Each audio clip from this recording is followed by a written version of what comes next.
Hi, so in this lecture, I'll be discussing about what makes a strategic decision different from an ordinary decision. Because in companies, in our life, we are always taking a lot of decisions, and not all of them should be considered as strategic decisions. So there are basically three main characteristics of a strategic decision that makes it different from a normal decision. Now, these three characteristics are magnitude, uh, time scale, and commitment. We'll be discussing each of these attributes one by one. Let's start with an example, which would actually make it simpler for you to understand. Let's assume that there is a city called Hudson, and in that city, the city is actually divided into two parts: Hudson North and Hudson South. And there's a bridge that actually there's a connecting bridge that actually connects the two parts of the city, uh, and there's a river that flows in between. Now let's assume that there's a shoe store which is quite popular. They sell different kinds of shoes, and this store is situated in the northern part of the river. We can call it Hudson River. So now, it's a large establishment and good amount of sales, and the management are quite happy with the kind of progress that the store is making. Now, at one point, the management finds out that of all the shoes that are in the inventory, some of them are not selling that much. Some of them are there for quite a long time.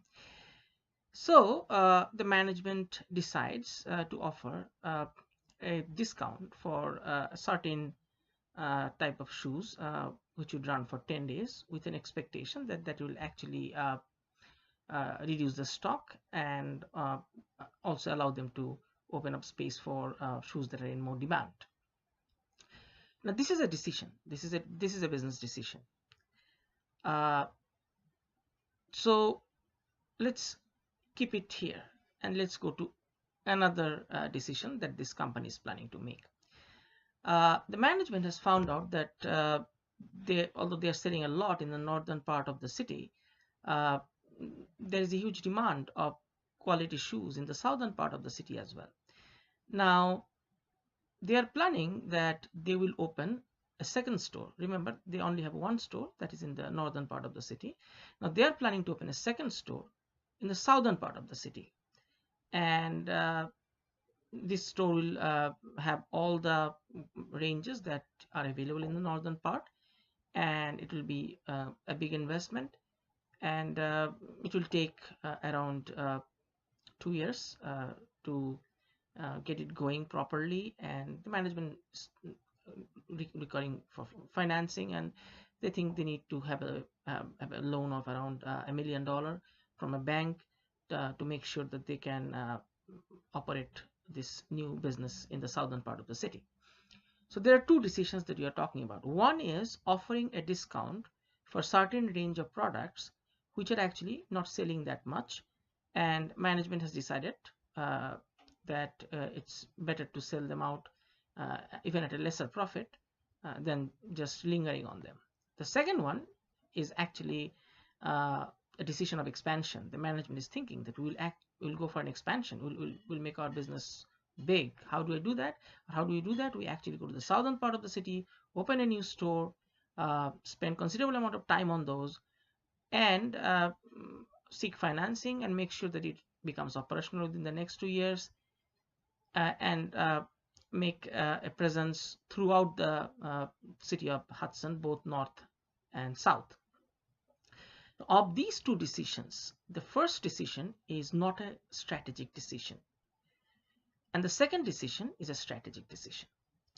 Now, let's go back to the points that we said, which are the attributes that characterizes a strategic decision.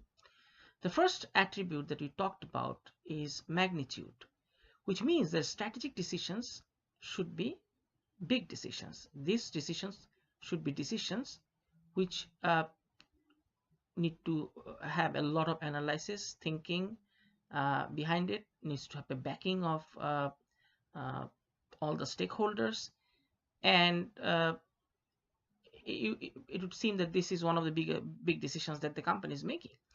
Now, the first decision, offering a discount on products that are not selling, is a regular decision. It is a very common decision from all kinds of retailers. So this is not a big decision. However, the second decision, where the companies think of expanding their business and doubling their presence, because they only have one store and now they are planning to go for a second store, for which they will have to apply a lot of resources, and they will have to invest time, uh, and they have to hope that this business kicks off and they are as successful as the store they already have in North. Now that is a big decision. So that is the first attribute, magnitude. So in terms of magnitude, this decision to start a new store in the southern part is very big. In terms of magnitude, offering a discount on a certain range of products that are not selling is not that big a decision. So that is one attribute of strategic decision. The second is time scale, which means that the output of the decision, or the effect of the decision, can be only observed after a certain time period. You don't see an immediate result. For example, for the first decision, when we were actually offering the discount for the shoes, maybe within 7 days we find out that okay, 70% of those shoes that are not selling are sold out, so it was a good decision.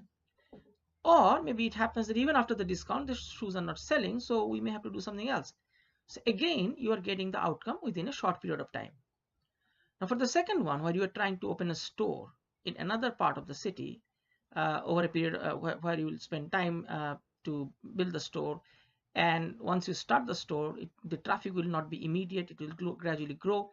So whether this was a good decision, whether the investment made sense, if you want to understand that, you have to wait maybe 3 to 5 years, even more. So for a strategic decision, whether this was a good decision or a bad decision, this can be assessed only after a certain time period. You cannot immediately understand that.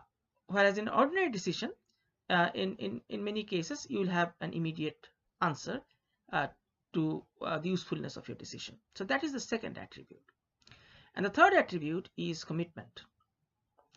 Commitment means if you make a decision from which you cannot actually just backtrack, then you are actually quite committed in that decision. Let's get out of the example and give a simple example. I mean, if someone decides to go for a blind date, that's not a big commitment. You just go to the date, you enjoy each other's company, you like it, you continue, you don't like it, you just say bye. But if you go for a marriage with someone, now that's commitment. You simply can't reverse that decision. You just can't get out of the marriage just like that.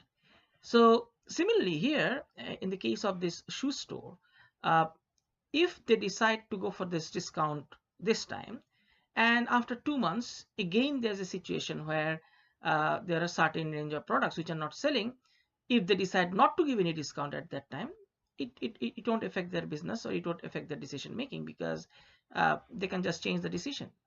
So what, we don't give discount and let's see what happens.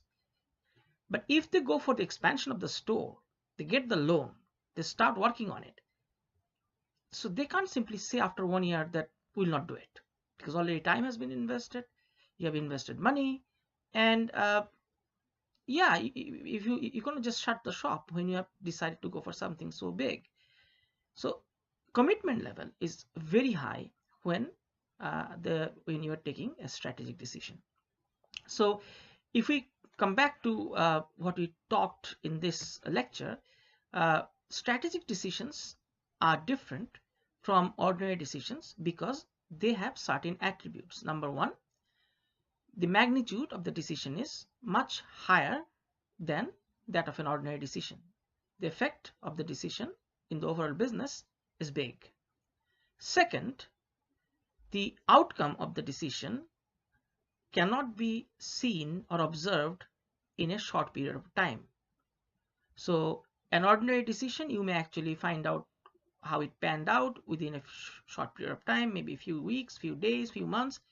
But for a strategic decision, you have to wait and see, and over the years it will become clear whether this was a good decision or not.